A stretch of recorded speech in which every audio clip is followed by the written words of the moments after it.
European response to this? And well, we see that Germany is trying to position itself as the #1 supporter of Trump, hoping almost explicitly that this obedience over Iran will be rewarded with deeper U.S. involvement in Ukraine war, also for U.S. to make no concessions towards peace in Ukraine, while UK and France are looking now to enter the war in a more direct way. And this, of course, comes at the backdrop of Macron arguing that the reason why they need more nuclear weapons is because for France to be secure, it has to be feared. Same as Europe, they have to be feared. This is the path to security, right? How do you make sense of this? This is very different than the peace project that, I was teaching students only 15, 20 years ago. Yeah, Europe has completely lost any identity and any sense. I would say that just as the UN is dying right now, the European Union project is not coming together in strategic autonomy. The European project is falling to pieces as a vassal of the United States. We have the weakest leadership in Europe in generations. Again, we have the worst German leadership in particular, and Germany is key to the European project. If you think about German chancellors, I've known several of them. If you think about Willy Brandt or Helmut Schmidt or Helmut Kohl or Schroeder or Merkel, these were personalities. They were also decent.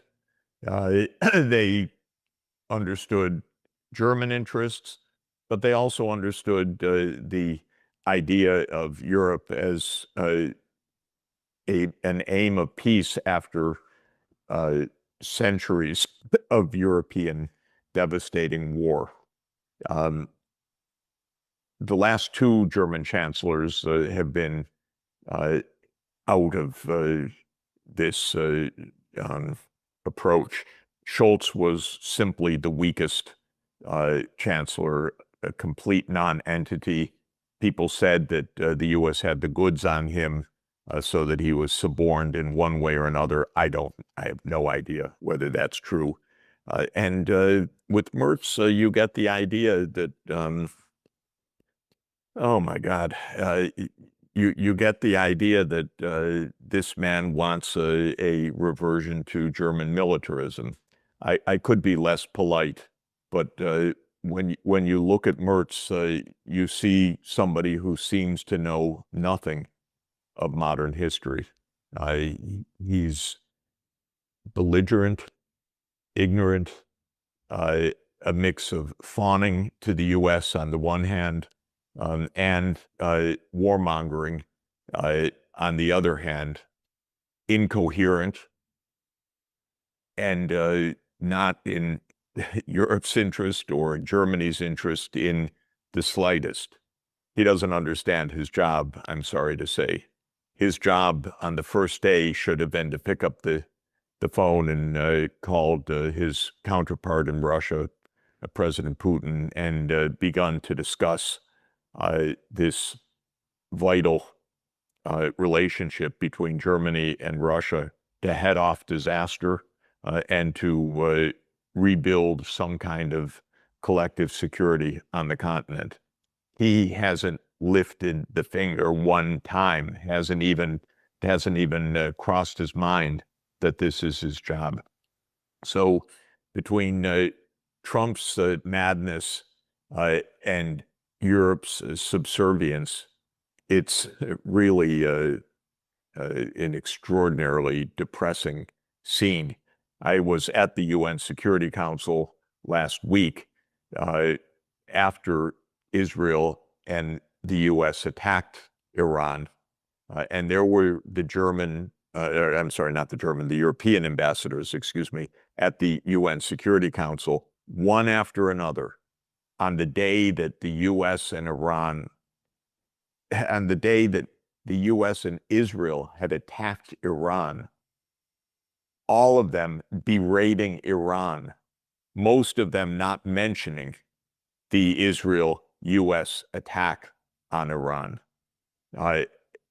You can't even believe, Glenn, how surrealistic it is. I was especially perturbed and bemused by the Danish ambassador. Denmark is a country that will be invaded by the United States sometime soon, with very, very high likelihood. The U.S. will declare that Greenland is America's because of national security. Watch that space. That is basically underway right now.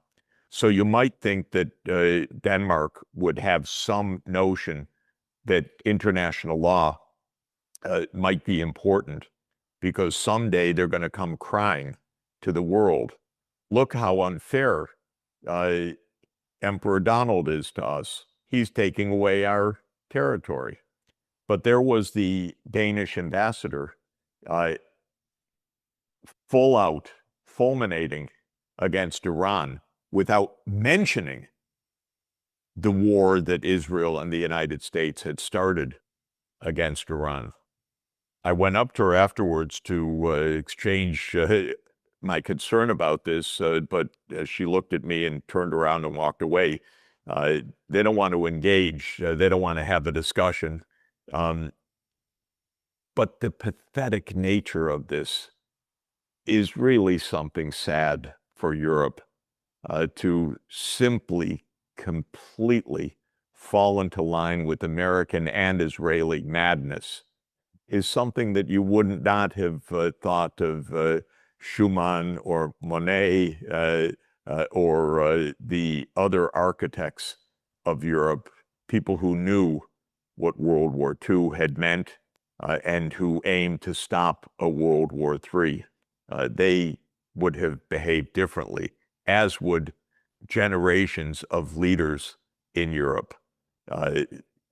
Again, whether it was Willy Brandt or Helmut Kohl or de Gaulle or Mitterrand, you would have had a completely different idea. A Europe that is the heir of thousands of years of civilization, that knows something or two, that has seen war and wants peace. But this is not at all what we see. We have van der Leyen, we have Merz. You just can't make this up right now, how this project has collapsed. And that's why we're in the early days of World War III, because nobody has sense right now to say to Emperor Donald that this is not a good idea. Well, not only it's becoming more warmongering, though, but we also see, as in many wars, the rule of law weakens. And I want to ask how you see the rule of law and the division of power is being weakened, because again, well, unlike continental Europe, the U.S. has strong traditions on democracy, the division of power, and ask because democracy and freedom doesn't tend to fare well under wars. As we saw during the Cold War, this was not great either for liberalism. And during times of external threats, we see governments often develop authoritarian tendencies. And we had this now for more than a decade. That is, went from Russiagate to the Ukraine war. We have the economic war with China. None of these things actually stopped, by the way. They just stack on top of each other. And now, of course, the Middle East is set on fire. Under these conditions, one would expect that the rule of law would weaken. Certainly, I see the case here in Europe as well. We have the EU sanctioning its own citizens. We have any dissent or criticism of the government's wars is essentially, well, then you stand with the enemy and you will be punished accordingly. But how do you see it in the United States, though? Because if it's game over there on the rule of law, then it doesn't bode well for Europe. I think in the United States, foreign policy has been in the hands of the CIA as lead for many decades. And CIA is convenient because it can be completely secret. It is operating through a network of so-called intelligence agencies. These are not intelligence agencies. These are off-the-book militaries. And this has been true for many decades, especially if you are the U.S. government, where the foreign policy is an imperial policy of regime choice and regime change.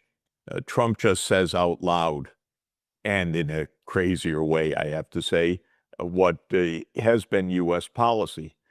Trump, because he is really what he is psychologically, says that he will pick the next supreme leader of Iran. Okay, this is rather startling. Of course, I have to add, no European leader murmurs a word that this is at all strange, that this is a good way to have a war escalate and continue and on its way to getting us all killed. Not a single European leader scratches her head or his head to say, oh, that's our ally saying the weirdest goddamn things you could possibly imagine.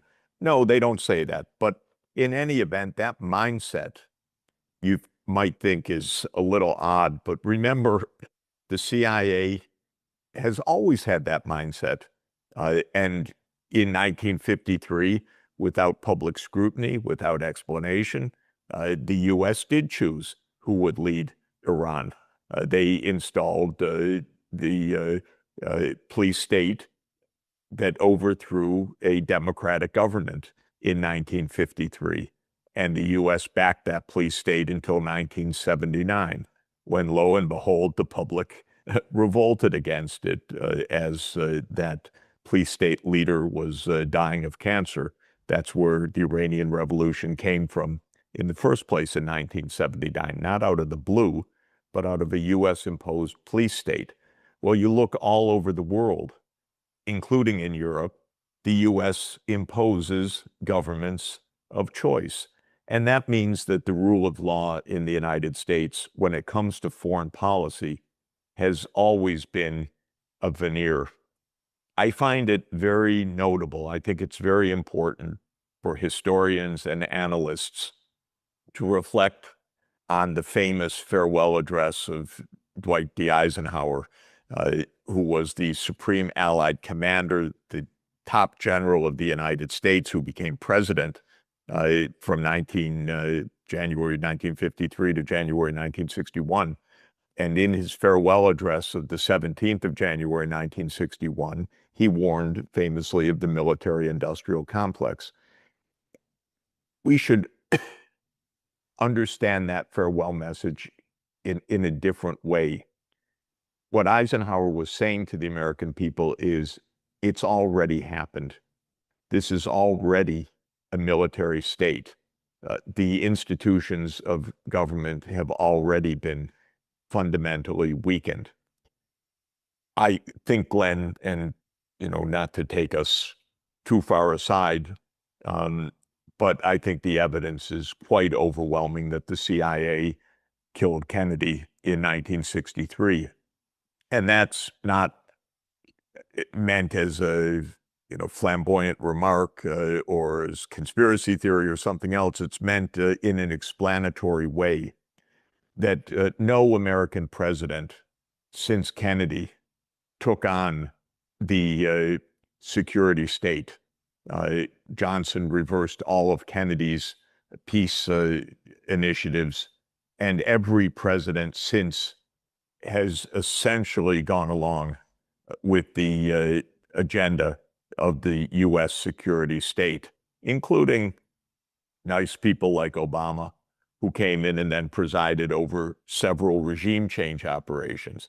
And Obama thought, yes, I'll choose who leads Syria. I'll choose who leads Libya. They didn't put it that way. They had manners. Trump has no manners. Trump has grandiosity. But it was the same.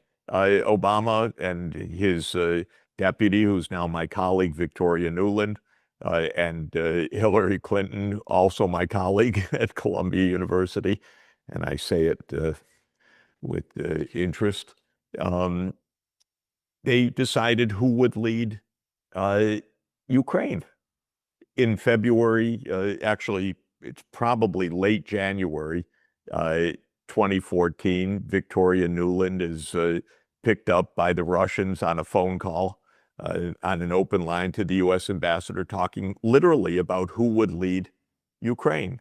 And she picks a man named Yatsenuk, who became the leader after the coup. So when Trump says, I'll choose who the supreme leader is, it sounds outlandish, and it is. And it is a step of World War III, but it's also U.S. behavior. It just is the usually unsaid part of U.S. behavior.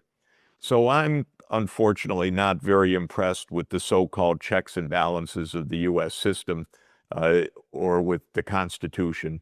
We've had a military state for decades. I often think that just as the Roman Republic became the Roman Empire, and the U.S. Republic has become the U.S. Empire, what is the actual date of that happening? In the normal discourse, people point to the Roman history as a warning to the U.S., don't let this happen.